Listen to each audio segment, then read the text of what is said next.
खुशाब से हमारे नुमाइंदे राना शफीक की रिपोर्ट के मुताबिक लक्कू शहर के मशहूर मारूफ डाडा ढोली, जो सिर्फ एक ढोली नहीं बल्कि एक बहुत बड़े सिंगर भी हैं, और इनकी आवाज में एक जादू है जिसने पूरे लक्कू शहर को अपना दीवाना बनाया हुआ है।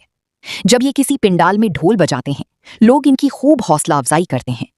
और अब सुनते हैं डाडा ढोली की खूबसूरत आवाज में एक गीत।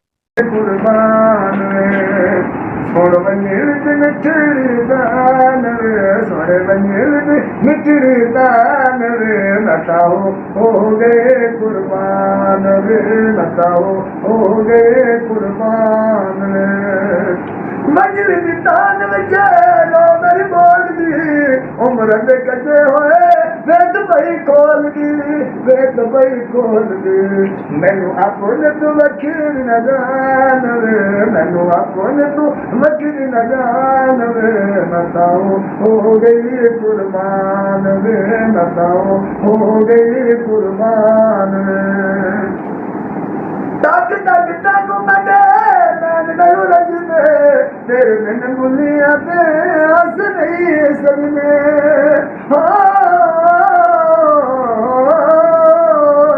तक तक तक मने मैन नहीं रजने, तेरे बिन बुलिया ते हंस नहीं सजने, हंस नहीं सजने।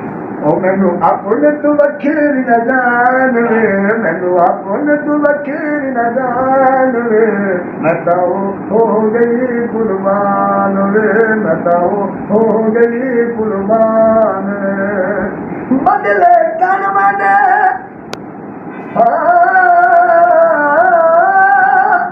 बदले कर मने कदा जदा जा जावे राम लखन बनवे कदा जदा जा जावे राम लखन बने। बदली सामण दी काई तजबीज दसना, उल्ट ढोल मनावण दी, सोन बंजिल दी मिठड़ी तान वे, सोन बंजिल दी मिठड़ी तान वे, नताओ हो गई कुर्बान।